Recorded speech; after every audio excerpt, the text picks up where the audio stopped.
Fala galera, bom dia a todos. Morning Call na parte de Equities agora, dia 21 de janeiro, quinta-feira. Um dia bastante movimentado, né? Bastante movimentado. Temos algumas notícias muito interessantes. Eu acho que vocês vão ficar animados com o que está acontecendo mundo afora.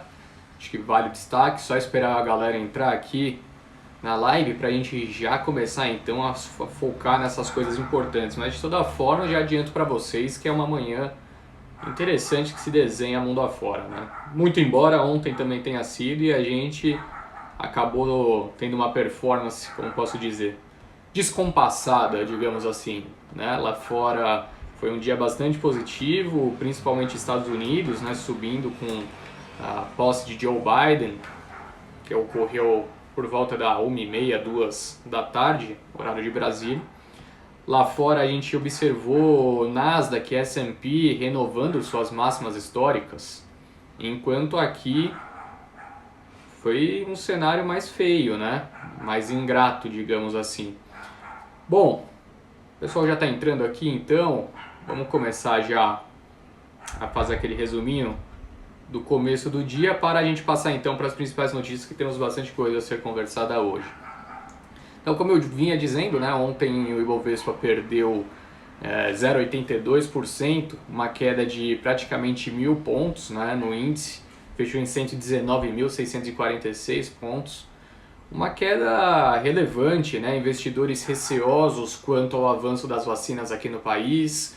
Ambos os candidatos à presidência da Câmara dos Deputados voltaram a citar a possibilidade da extensão do auxílio emergencial à medida que o país apresenta dificuldade em vacinação, até mesmo na aquisição de insumos, né, para utilizar como vacinação, o que então faria, né, com que fosse necessário novos auxílios emergenciais.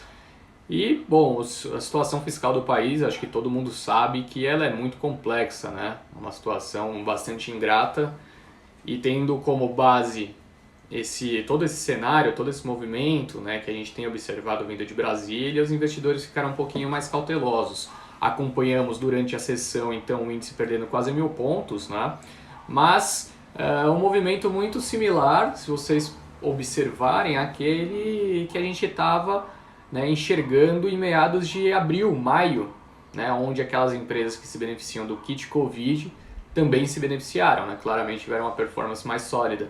Então foi bastante curiosa a sessão de ontem. Pareceu ser, né, pareceu que era um déjà vu que a gente estava tendo, né, daquele momento.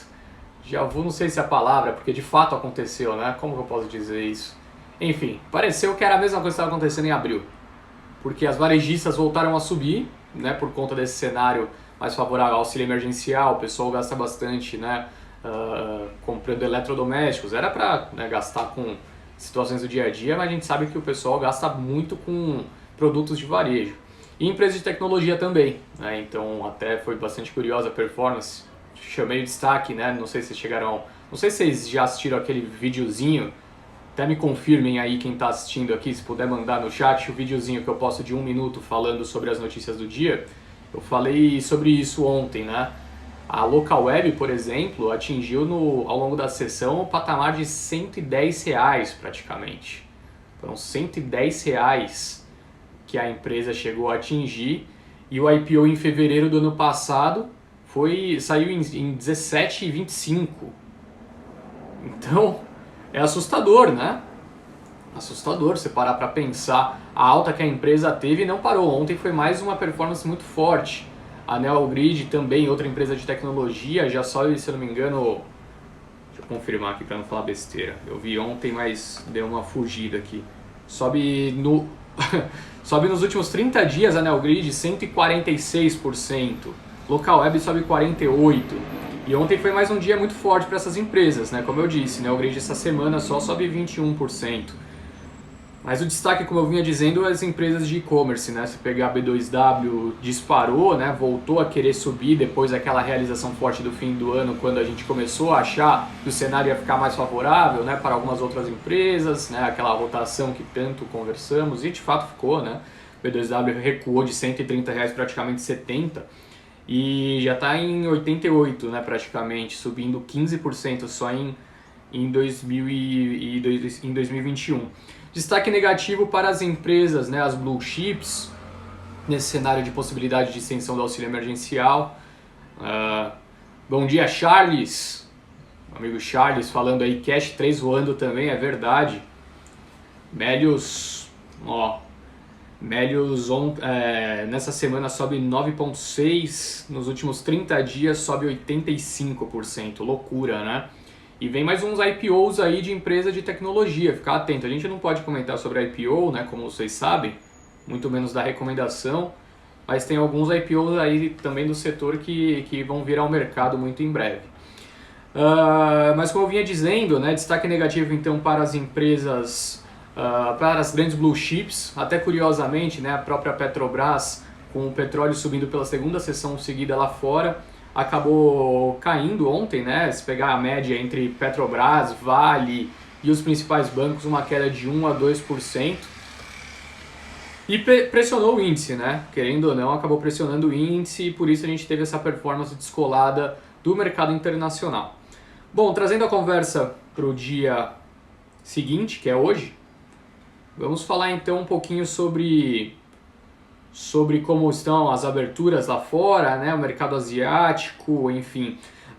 Só antes disso, um breve comentário sobre o fluxo de investimento gringo continuou forte, tá? Então eu estou trazendo todos os dias, né, esses dados, raramente eu não trago, se eu não trago esse dado, pessoal, porque eu esqueci de pôr, tá? Mas vocês podem perceber que todo dia eu falo deles porque é o grande destaque, é o que tem conseguido segurar a bolsa. Se gringo não estivesse entrando na bolsa da forma que está, o bicho já está pegando, porque institucional está realizando já desde meados de novembro, né, quando o Biden assumiu.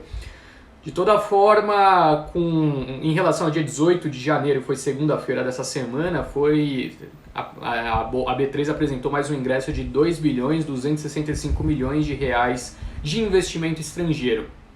Só esse ano, se eu não me engano, já supera a casa dos 21 bilhões de reais.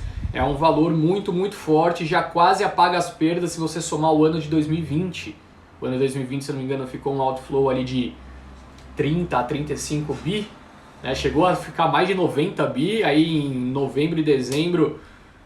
Calma aí, sapo Eduardo, eu vou falar do preço do minério. Hoje, praticamente só notícia do setor de mineração aqui.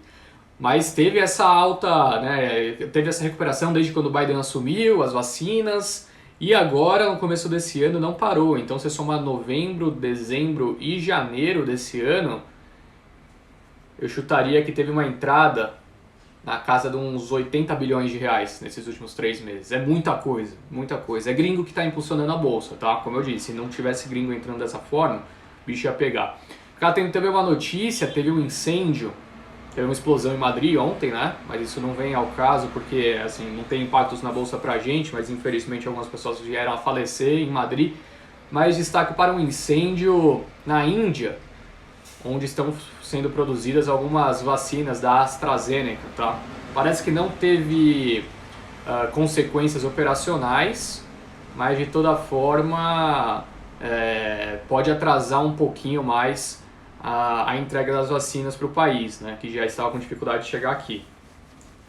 Bom, falando sobre bolsas lá fora e commodities, as bolsas asiáticas registraram mais ganhos. Bolsa de Hong Kong atingiu suas máximas dos últimos 12 meses, se eu não me engano. Tóquio atingiu suas máximas dos últimos 30 anos. Fazia 30 anos que Tóquio não atingia o patamar que atingiu nessa madrugada.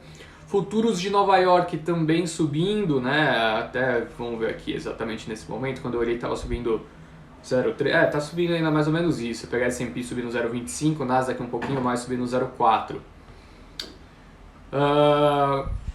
Renovando máximas históricas, né? Eu disse que ontem S&P e Nasdaq já estavam nas suas máximas e hoje as máximas são renovadas. Bitcoin cai por mais uma sessão, cai mais de 5%, chegando ao patamar de 32 mil dólares a Bitcoin. Preocupante de certa forma, né, uma realização forte, mas é assim mesmo. Cripto a gente sabe como que é a volatilidade, né? A Janet Yellen reforçou o perigo das criptomoedas incentivarem práticas ilegais lá nos Estados Unidos, pressionou então a cripto, tá? O petróleo realizando um pouquinho de lucro nessa madrugada, né? Eu disse que foram as últimas duas sessões foram sessões muito fortes para o petróleo, então nesse momento até cai em média 0,6, 0,7. O Brent está sendo negociado a 55 dólares e 70 cents. Ainda patamares bastante positivos, tendo em vista todo o cenário, né, dos últimos dias. Os últimos meses com a pandemia. Bom, o minério de ferro, né, como o nosso querido amigo perguntou agora há pouco, subiu no porto de Qingdao. Subiu 0,56%, atingindo o patamar de 171 dólares e 51 cents a tonelada. Mais um dia de recuperação, né, tinha tido uma realização ali nos últimos 2 dias, recuperando então lá no porto de Qingdao. Tivemos algumas notícias. Uma área importante de exportação de minério de ferro da Austrália foi isolada, se eu não me engano ontem também, por conta da possibilidade de um furacão que pode devastar ali a região, então isolaram, pode ter atraso de alguns envios. Teve também aqui, né, um incêndio também num porto de exportação da Vale, que não deve prejudicar volume exportado, mas pode atrasar um pouquinho a exportação, que também reflete em alta dos preços. Bom, além disso, temos algumas notícias importantes do setor. Começando a falar sobre Vale, né? Ela fechou um acordo nessa madrugada para focar no desinvestimento em carvão mineral, visando melhorias em práticas ESG. Então a Vale, que é uma empresa que o mercado tem bastante receio, né, quando fala de ESG, principalmente por, né, Samarco, Brumadinho, esses incidentes recentes trazem bastante receio, né, quando o investidor olha para a empresa. E ela tem tentado melhorar, né? Então o noticiário é esse, ela assinou um acordo permitindo que a Mitsui saísse, né, da mina de carvão de Moatize. Isso permitirá com que a Mitsui saia então dos ativos, e a Vale também pretende deixar os negócios de carvão mais para frente, tá? Então, basicamente esse é o acordo que foi realizado pela empresa. O acordo prevê que a Vale comprará, né, a fatia da Mitsui então nos ativos de mina e logística. Após o fechamento da transação, a mineradora consolidará todos os ativos e passivos da CLN, incluindo o Project Finance do corredor de Nacala, que tem cerca de 2,5 bilhões de saldo remanescente, segundo a companhia. Ainda sobre Vale, hoje tem a reunião com o governo de Minas Gerais, reunião super importante, tá? Já chegaram no acordo de alguns termos, mas ainda não nos valores, né? Então os documentos já estão meio que preenchidos, mas os valores ainda não. E ficar bastante atento que isso pode fazer preço, né? Segundo o relatório que o Morgan Stanley soltou de ontem para hoje, eles acreditam que o acordo pode ficar em valores acima do que foram provisionados pela Vale, ou seja, um valor adicional. Não surpreende, eu acho que não surpreende se isso acontecer. Tem dois lados, né? Assim, tem que saber quão a mais vai ser esse valor.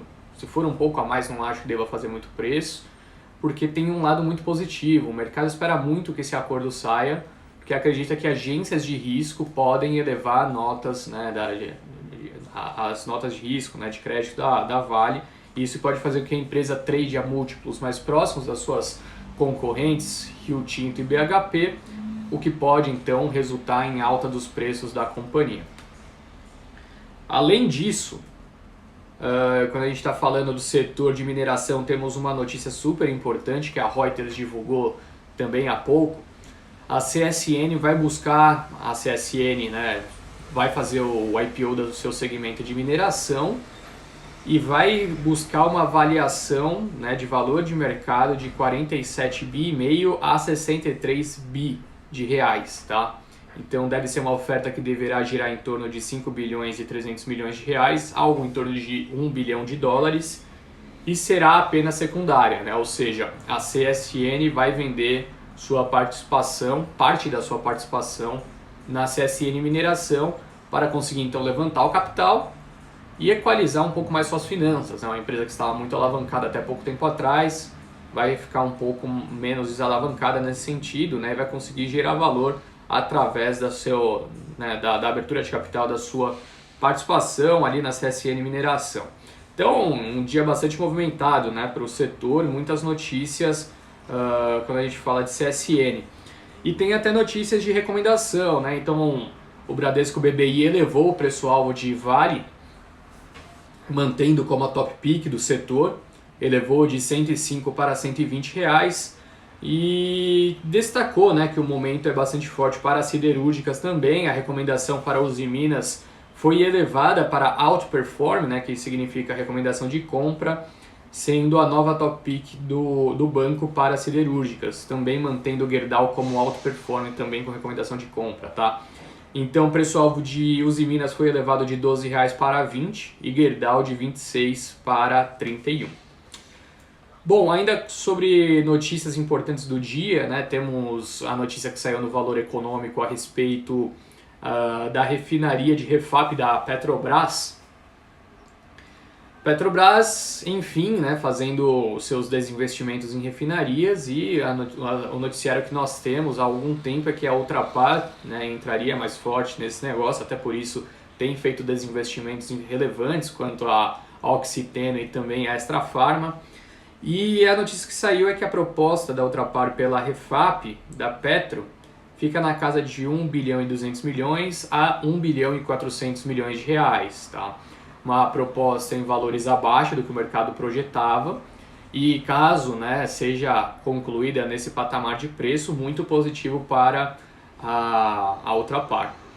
Embora, né, essa proposta tenha sido divulgada, também saiu a notícia de que a Raízen também realizou uma proposta, a Raízen que é da Cosan, para quem não sabe, né? Então ambas as empresas devem estar disputando ali, mas a Ultrapar está com um passo à frente, tá com negociações mais avançadas com a Petrobras. Bom, a Aeris, né, a empresa que fez a IPO recentemente também, veio de um rally de alta bastante expressivo, está próxima de fechar um acordo de 2 bilhões e 500 milhões de reais com a Siemens Gamesa, né, para fornecimento de pás eólicas, um contrato de longo prazo relevante para a Aeris, notícia que também saiu no Valor Econômico.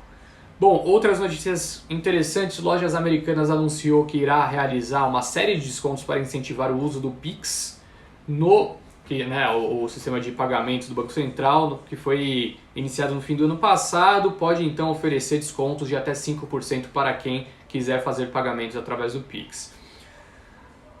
A China retirou o embargo de 2 plantas da JBS, essa notícia até saiu ao longo da sessão ontem. E, bom, notícia positiva, né?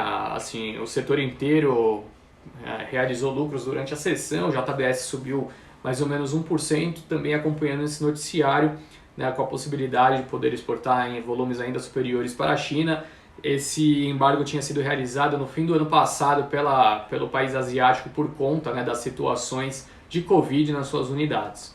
São Martinho aprovou investimento de 640 milhões de reais para uma usina de etanol de milho. Estudos para a privatização da Telebrás avançam.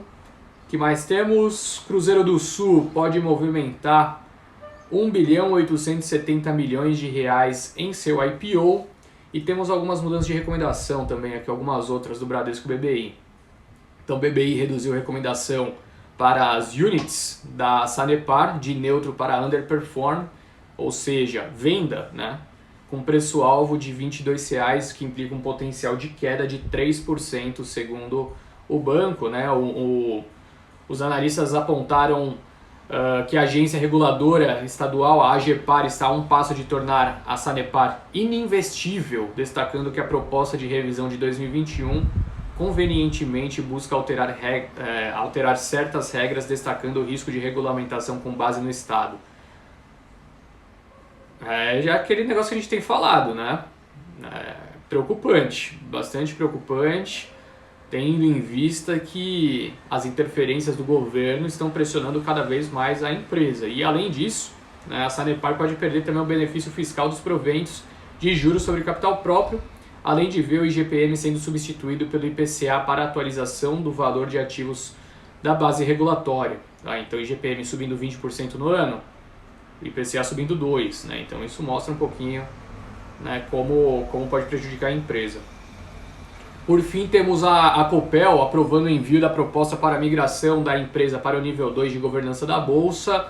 Além disso, também divulgou uma nova política de dividendos, com o objetivo de proporcionar, né, maior transparência e previsibilidade no fluxo de pagamentos aos acionistas.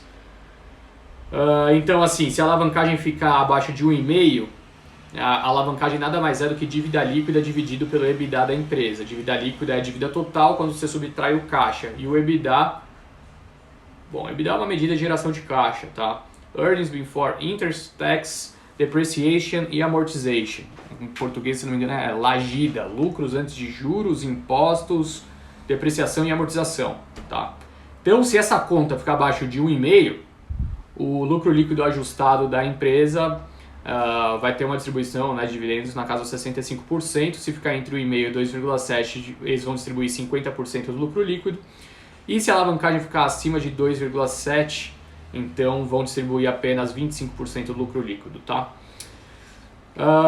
Bom, teve prévia operacional também de Cury, atingiu, né, 448 milhões de reais em vendas contratadas, 20% acima dos últimos 3 meses de 2019. Acho que essas são as principais, pessoal. Assim, muita coisa saiu nessa madrugada, né, como vocês podem perceber, mas o destaque positivo, e o que todo mundo quer saber, é a abertura do índice futuro, né? O índice futuro abriu em alta. Voltamos para o patamar acima dos 120 mil pontos, 120.255 pontos, o dólar recuando 0,9, atingindo o patamar de R$ 5,25. Bom, pessoal, essas são as principais notícias do dia. Hoje foi um noticiário bastante extenso. Agradeço pela presença de todos. Vou pegar um pouquinho aqui de perguntas que vocês mandaram e aí a gente passa para o encerramento.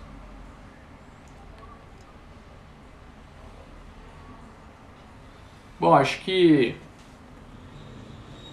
resultados ainda não. O Irastá, a gente não tem ainda resultados. Os resultados vão ser divulgados. Aqui no Brasil, os resultados do quarto tri serão divulgados a partir de fevereiro, tá? Paulo, então o que fazer com a Sanepar? Sanepar é um case que a gente precisa de um pouquinho mais de tempo para entender até que ponto vão essas interferências, tá, Paulo?